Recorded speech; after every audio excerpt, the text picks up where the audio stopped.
What's up, nerds? It's your boy, the OGGM, the West Coast Grognard, walking to the store and checking to see if there's any Halloween decorations out. And speaking of Halloween, we can't start our annual Halloween marathon of spooky goodness without addressing the undead skeleton in the room, and that is, how do you run horror in fantasy games or in any game? How do you make your game scary? How do horror games work? And I know that there are hundreds and hundreds of videos and articles about fear and terror and scariness and how to make a game scary, and how to, there's specifically horror themed games and mechanics and stuff. And I'm gonna tell you the truth here from both my many years as a DM and a player, and my many years of working in the industry and talking to people like Clive Barker and talking to people like Stravinsky and talking to people like Frank Darabont about horror. And the best advice I'm gonna give you, based upon things like Clive Barker have told me, is you can't force horror. If you try to force horror, especially in a role-playing game, it won't happen. It's the same thing for comedy.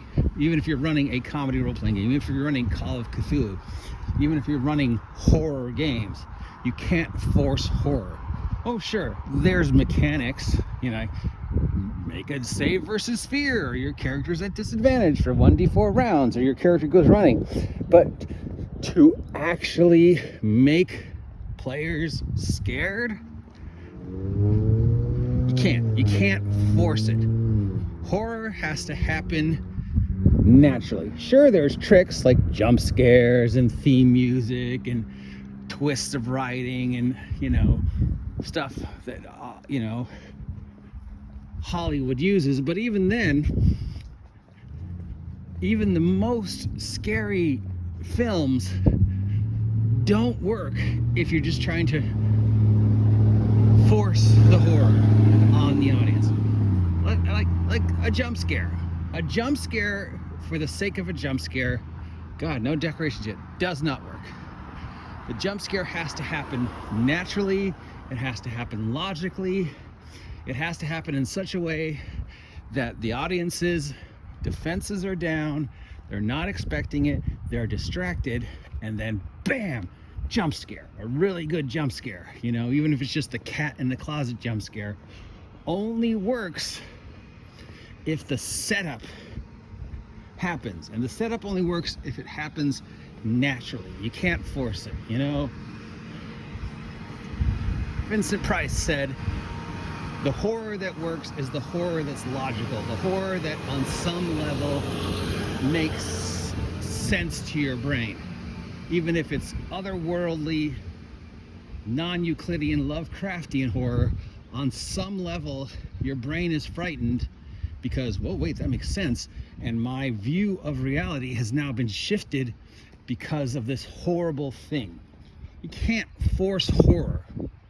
Okay, so all these tips about like lighting and music and candles, that might help, but more often than not, music and spooky lighting and candles in your game and everything else is a distraction, especially music, okay? Personal experience,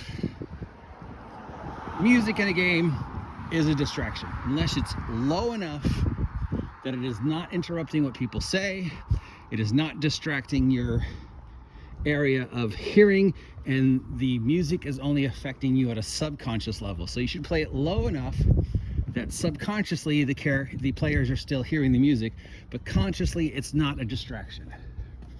Okay, you gotta keep them dialed in if you're running horror, and you gotta emphasize the fact that it's not about make a saving throw versus fear. It's about, how do I scare this player so that they can have their character react accordingly. And as Clive Barker says, as Stravinsky says, as Vincent Price said you can't force it. It has to happen naturally. And you can't be upset if it doesn't happen. Okay? If they get scared, it's got to be their thing. You can only provide the setup and the twist. And if they don't get scared, if they start laughing instead or whatever, you got to be okay with that. You can't be upset. Because once that anger starts building, it makes the dissociation much more hard. Okay? So there can't be any interruptions. You got to keep them dialed in. You got to have the setup so they're distracted, and then hit them with the fear so that the player responds, and then the character responds based upon the player actually momentarily being scared. And the best, if I can offer the best way, the most frightening things in all of horror are the ones you don't see. Right? You're not scared because the jump scare. You're scared because on some level you know the jump scare is coming. You're not scared when you see the monster face to face in the light of day. You're frightened when you just hear the noises and your brain is filling in the gaps. Never tell them what they see. Never tell them, oh, there we go, one decoration, that they're scared. Let them fill in the blanks. Just show them, you know? Show them the darkness. Show them the flickering candlelight. Show them the weird noises and the things. Never give them a picture. Never tell them what they see. Never just say it's a skeleton. Okay?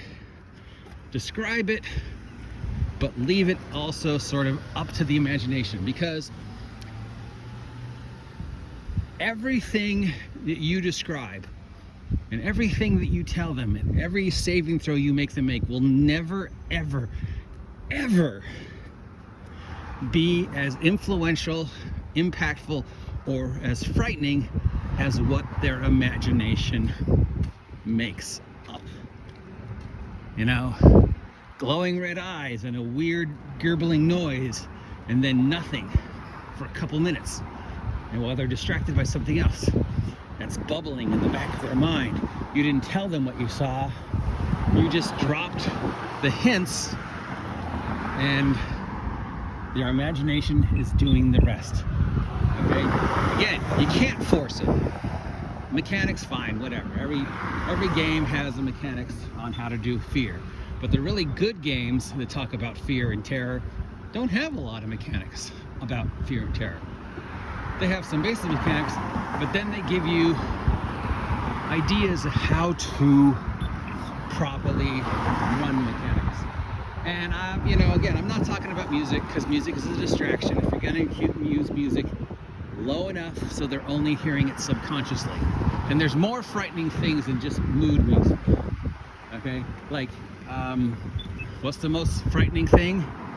The sound of bees can be very frightening. The sound of babies crying can be very frightening. There's a lot of smoke in the air today. I think there's on fire.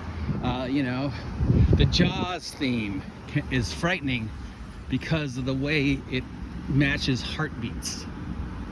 You know, the Michael Myers theme is the same thing, because the composer of the Michael Myers thing used a lot of tricks.